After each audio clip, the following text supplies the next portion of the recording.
O nosso grupo ficou responsável pelo tema A Primeira Semana do Desenvolvimento Humano e os componentes são Maria Lidiane, no caso eu, a Mayra Raíssa e a Michele Ketter.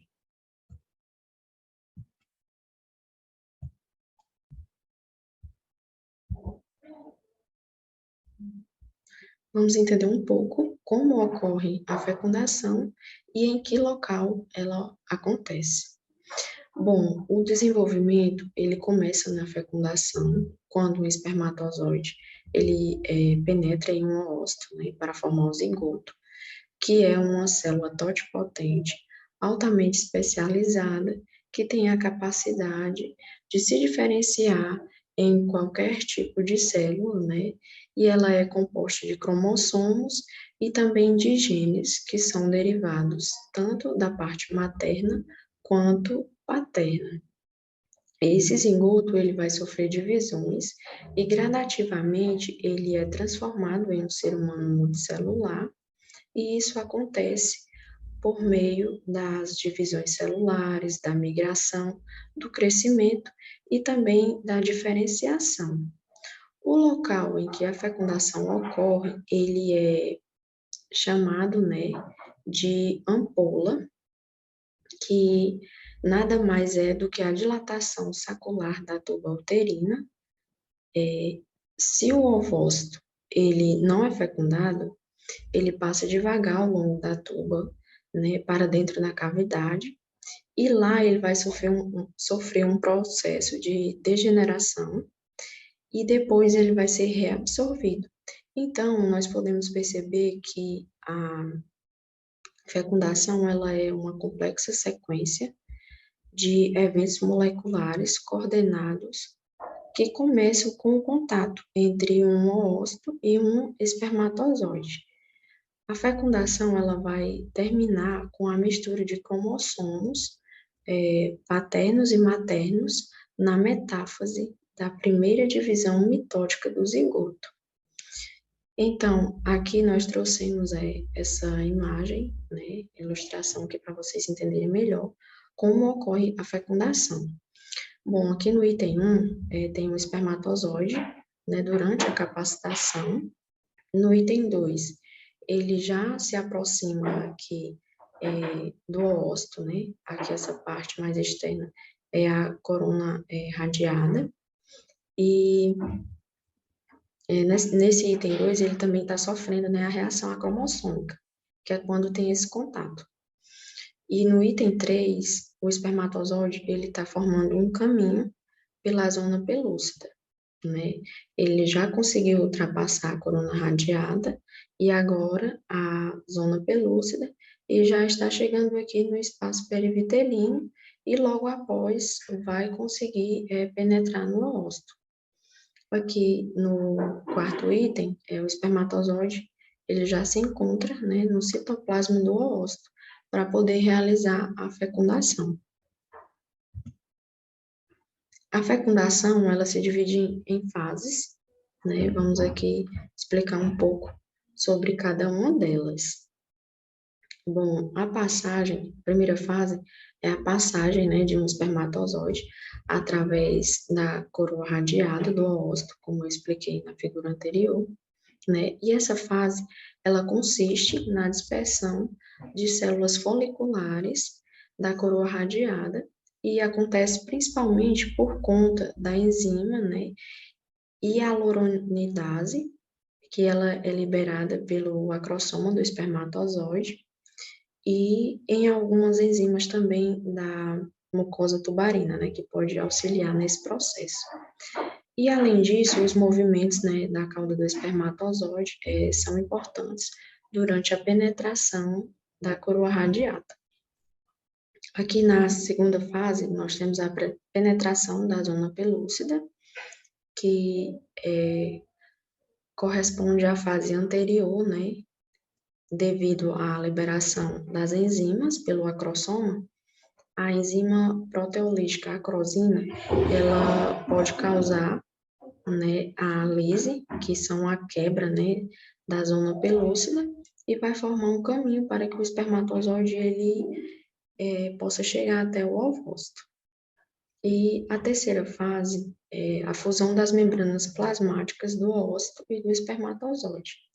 Bom, quando ocorre essa fusão, o conteúdo de grânulos corticais, eles vai surgir, né, a partir do ócito, liberado para o espaço perivitelino, entre o ócito da zona pelúcida, e isso vai ocorrer devido a alterações na zona pelúcida, propondo assim que ela vai evitar a entrada de novos espermatozoides, né, para causar a fecundação. As membranas, né, da célula, elas vão se romper nessa área de fusão e vai permitir que somente a cabeça e a cauda do espermatozoide consigam passar após a membrana do óvulo. A fase seguinte é o término da segunda divisão meiótica do óvulo, né, que vai formar um óvulo maduro, e desse óvulo maduro gera também o segundo corpo polar, e o núcleo desse ócito, ele vai se tornar o pronúcleo feminino. A próxima fase, né, a formação do pronúcleo masculino. Dentro do citoplasma do ócito, o núcleo do espermatozoide, ele vai se alargar, né, e vai formar o pronúcleo masculino. Então, a cauda do espermatozoide, ela vai se degenerar. E por último, a fase final é a lise das membranas pronucleares, que é quando ocorre a fecundação, né, dos cromossomos e o arranjo deles, para poder começar a divisão mitótica e a primeira divisão da clivagem do zigoto. Então, a combinação dos cromossomos em cada pronúcleo vai resultar em um zigoto diploide com 46 cromossomos. E aqui, para explicar um pouco melhor as fases da fecundação, nós trouxemos outra ilustração, e aqui vamos explicar um pouco. No item B, aqui, o espermatozoide já está dentro, né, do óvulo, e já ocorreu a segunda divisão meiótica, resultando na formação de um óvulo maduro, né, e o núcleo desse óvulo, agora ele vai gerar um pronúcleo feminino. Aqui ao lado, né, a cabeça do espermatozoide aumentou para formar o pronúcleo masculino, e aqui, na próxima fase, a cauda dele vai se degenerar, aqui no item D, né, quando ocorre a fusão dos pronúcleos e também começa a replicação do DNA desses pronúcleos, né, tanto o masculino quanto o feminino. E no item E, o zigoto, ele é formado, né, por completo, e é um zigoto diploide, que contém 46 cromossomos. Os resultados da fecundação. Após, né, a fecundação, as suas fases, vai ter os seguintes resultados: a estimulação, a restauração, a variação, a determinação do sexo e a ativação. Cada um ele tem uma parte específica nesses resultados. A estimulação, por exemplo, ela vai estimular o óvulo secundário, né, a completar a sua segunda fase, da divisão meiótica, e vai produzir o segundo corpo polar. A restauração, ela vai restaurar o número de cromossomos, né, no caso, a fecundação, ela inicia com 23 paternos e 23 maternos, então vai gerar, ao final, um indivíduo, né, diploide com 46 cromossomos. A variação, ela vai ocorrer devido, né, à variabilidade genética materna e paterna, e determina o sexo, como, por exemplo, um espermatozoide que carrega um cromossomo, né, portador de Y, ele vai gerar um pronúcleo masculino, e já um espermatozoide que carrega um cromossomo, né, X vai originar um pronúcleo feminino. E a ativação? Bom, essa ativação metabólica, né, do ócito, ela vai dar início à clivagem do zigoto, e assim vai ocorrer as sucessivas divisões. Então, fazendo um resumo geral, o zigoto, né, ele é geneticamente único, porque metade dos cromossomos vem da mãe, a outra metade vem do pai. Esse mecanismo, ele forma a base da herança biparietal, perdão, e da variação da espécie humana.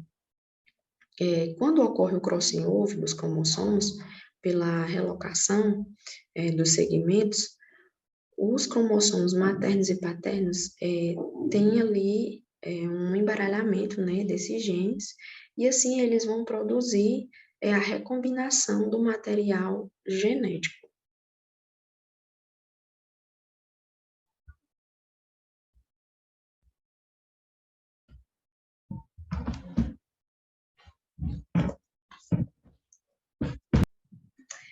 Clivagem. O início da primeira semana ela é marcada pela clivagem do zigoto. Mas o que é a clivagem? A clivagem ela é a sequência de divisões mitóticas que esse zigoto ele vai sofrer e que vai resultar no aumento do número dos blastômeros, que são essas células aqui que eu estou apontando com a seta. Bom, o zigoto inicialmente ele vai ser uma célula única, envolvida por uma zona pelúcida, na qual estou apontando, contendo o núcleo diploide. Logo, vai ter 46 cromossomos, lembrando que 23 eles vêm do ovócito e 23 do espermatozoide, ou seja, 23 eles se originam da mãe. Então, primeiramente vai ter esse zigoto, essa célula única, após 30 horas depois da fecundação, é que vai iniciar a clivagem, que, como eu disse anteriormente, ela é a sequência de divisões mitóticas que esse zigoto ele vai sofrer. E a clivagem ela pode ser dividida por etapas, como as demonstradas na imagem. Ou essa de 2 células, que é onde ocorre a primeira mitose, de 4 células, a de 8, e a partir desse estágio de 8 células, os blastômeros eles vão mudar a sua configuração e eles irão unir-se mais fortemente entre eles. Esse fenômeno ele é denominado compactação. A compactação, ela proporciona uma maior interrelação entre essas células, ou seja, entre esses blastômeros, e ela também é a condição para a separação dessas células internas que formam a massa celular interna, como demonstrada aqui na imagem E, na qual eu estou apontando. Bom, o fenômeno de compactação, ele pode acontecer através de glicoproteínas de adesão da superfície celular e a partir do estágio em que vão ter entre 12 e 32 células, a gente não vai mais chamar de zigoto. A partir daí vai começar a se denominar mórula.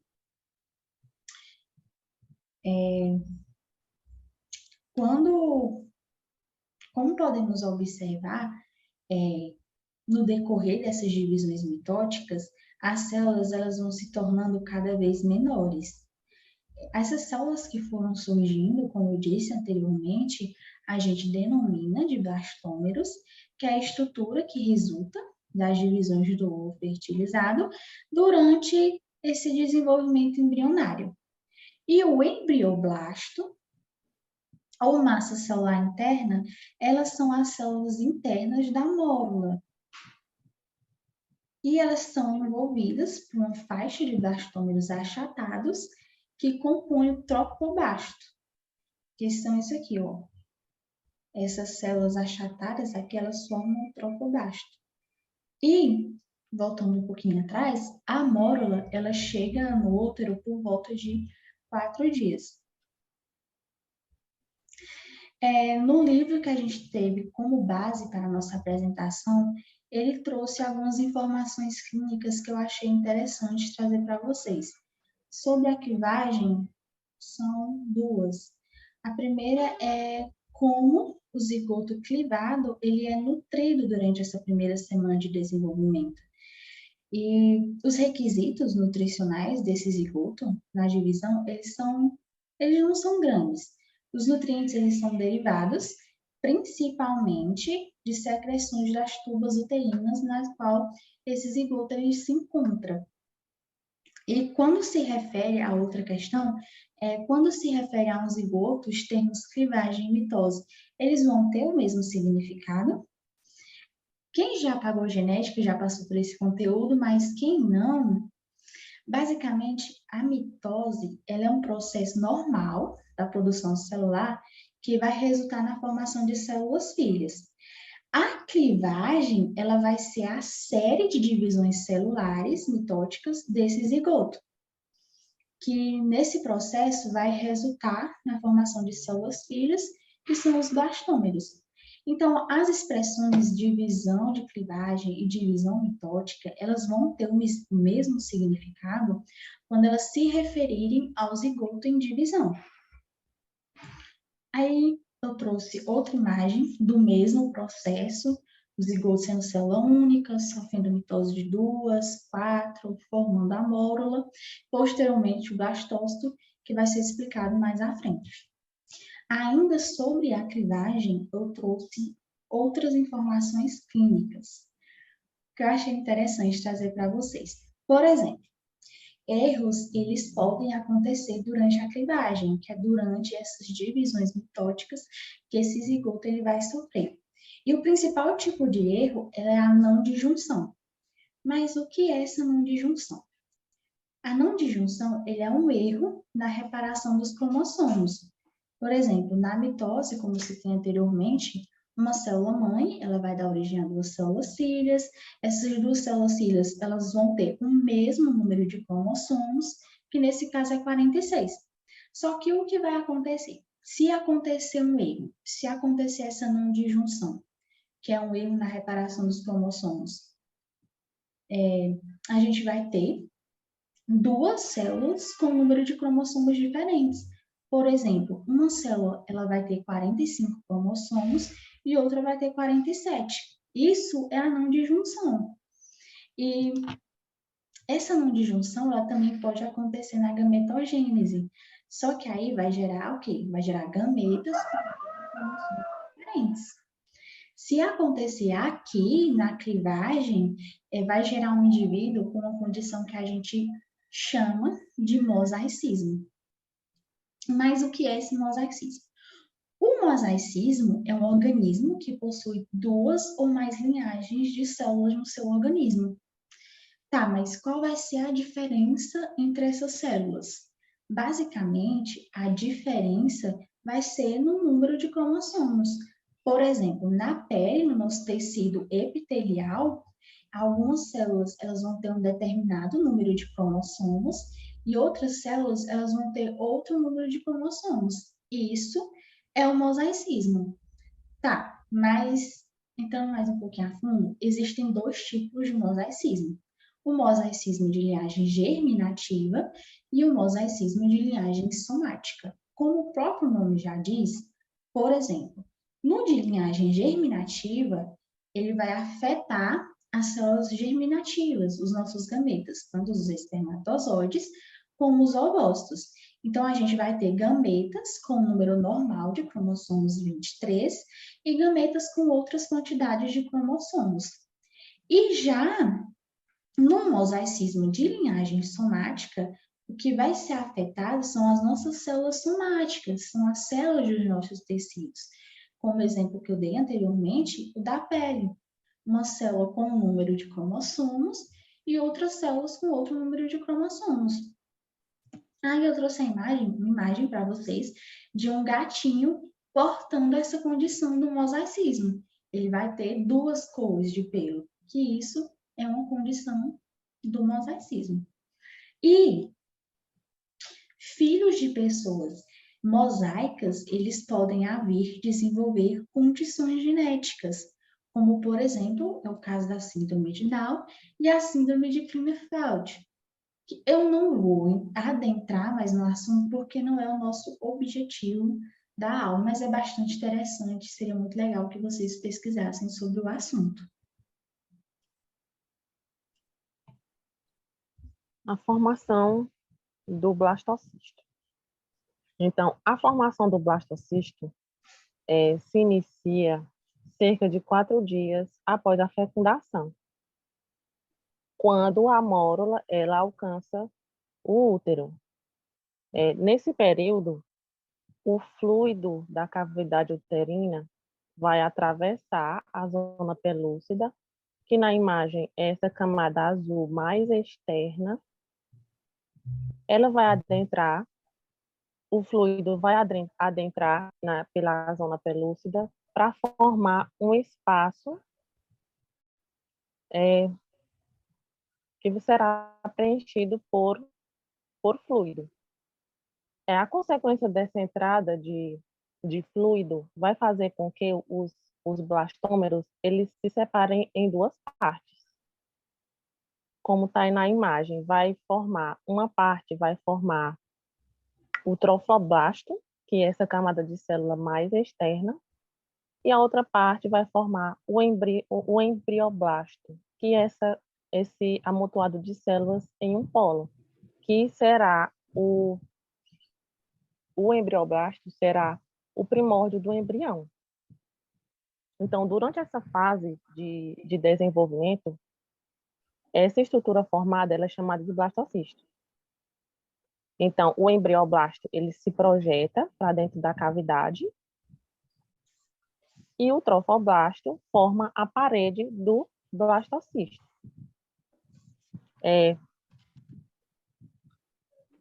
Após esse período, o blastocisto ele vai permanecer, como é que diz, flutuando no fluido da cavidade uterina, e a zona pelúcida, essa parte que está em azul, mais externa, ela será degenerada. Essa degeneração vai permitir que o blastocisto ele aumente rapidamente de tamanho, e enquanto ele flutua lá livremente na camada uterina, a sua nutrição, como foi falado antes, que antes, quando era mórula lá na tuba uterina, a nutrição vinha dos fluidos da tuba. Aqui, quando ele já se encontra na cavidade uterina, a sua nutrição vai vir das glândulas uterinas. Próximo slide, né?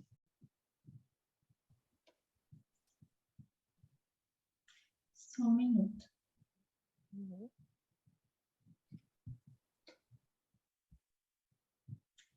O notebook está um pouco lento. Sim. Aí, aproximadamente 6 dias após a fecundação, o blastocisto ele se adere ao epitélio endometrial. Assim que acontece essa adesão ao epitélio, o trofoblasto ele inicia rapidamente uma proliferação de células e também uma diferenciação. Ele vai se diferenciar em duas camadas. Vai se diferenciar em citotrofoblasto e sincício-trofoblasto. Aqui na imagem, na parte de cima, é quando ele está se aderindo à parede uterina. E aí, quando se inicia essa adesão, o citotrofobasto... Eita, me perdi. Sim, vai se diferenciar em duas camadas. O citotrofobasto vai ser essa camada de células que envolve o blastocisto, e o sincício-trofoblasto vai ser a parte que vai ser aderida à parede uterina. Ele vai ser, aqui nessa imagem de baixo, essa parte amarronzada. Ele é uma massa protoplasmática multinucleada, que ela foi formada pela fusão de várias células.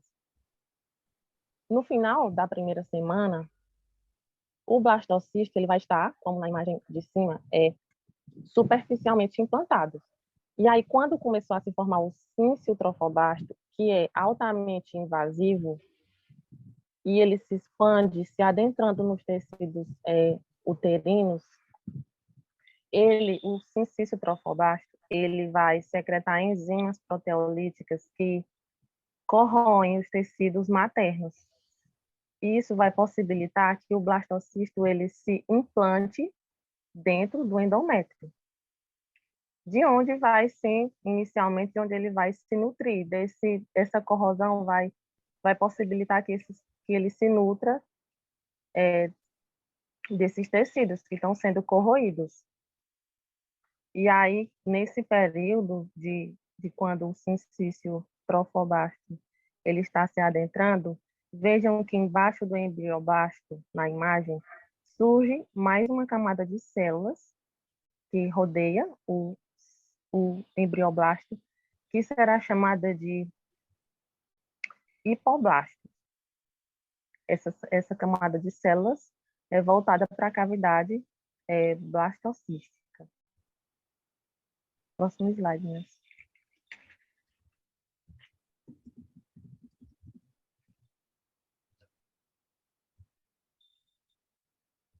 Fertilização in vitro e transferência do embrião. Então, essa fertilização in vitro, ela tem dado muita oportunidade a casais que são inférteis. O primeiro bebê que nasceu desse procedimento nasceu no ano de 1978. Aqui a imagem mostra como é realizada a fertilização in vitro. Primeiro, a mãe recebe os hormônios para que os ócitos amadureçam, e aí esses ócitos são coletados e colocados em uma placa contendo espermatozoide e que irão fertilizar o óvulo. E aí, quando ocorre a fertilização, que ele passar pelas sucessivas divisões, quando o óvulo fertilizado atingir a fase de blastocisto e de clivagem de blastocisto, eles vão ser retirados e injetados no útero da mãe, como aqui mostra na imagem. Existe também outra técnica de fertilização in vitro, que é chamada de injeção intracitoplasmática de espermatozoides, onde o espermatozoide ele é inserido diretamente no citoplasma do óvulo. Essa segunda técnica, ela é utilizada em caso de infertilidade resultante de tubas uterinas bloqueadas, ou quando o homem ele tem a condição de oligospermia, que é quando o número de espermatozoide é reduzido. Próximo slide, Inês. Diagnóstico de doenças genéticas antes da implantação. Então, esse diagnóstico é feito em embriões que vieram da fertilização in vitro. Ela permite identificar alterações genéticas nos embriões antes de serem transferidos para o útero. Esse procedimento ele é feito quando os embriões eles estão em fase de clivagem ou de blastocisto, quando eles estão em 3 ou 5 dias de fecundação. Essa técnica permite o diagnóstico de um grande número de doenças genéticas nos embriões.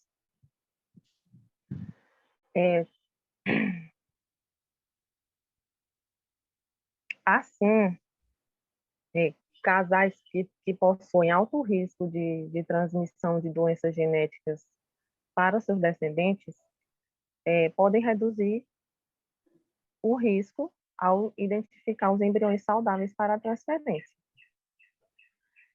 O primeiro procedimento desse tipo, que foi realizado com sucesso, aconteceu no ano de 1990. Ele foi utilizado para evitar o nascimento de crianças com doenças ligadas ao cromossomo X. E atualmente ele é realizado em diversas clínicas pelo mundo. Então, eu esqueci de dizer, mas vou dizer agora, na fertilização in vitro, geralmente eles têm mais chance de ter uma gravidez múltipla do que da forma natural, uma gravidez natural. E também, do mesmo jeito, tem grande, como é que diz, porcentagem de abortos também nesse próximo slide. Pode passar, né? Uhum, sim.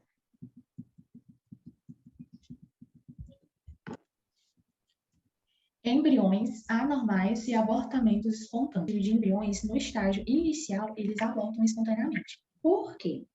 Nos primeiros estágios de implantação do blastócito, ele é caracterizado como um ciclo crítico de desenvolvimento, que pode fracassar por causa dessa produção inapropriada de progesterona e estrógeno pelo corpo lúteo, que é uma glândula endócrina, vou contar aqui para vocês, que ela se desenvolve no ovário de maneira temporária e cíclica, após a ovulação, e ela é responsável pela produção, como por exemplo, da progesterona. No livro que a gente trouxe como base para a nossa apresentação, ele vai relatar que os médicos, eles escutam, no último período menstrual, houve um atraso de alguns dias e apresentaram um fluxo intenso anormal. Aí, nesses casos, provavelmente, esses pacientes, eles tiveram um abortamento espontâneo precoce.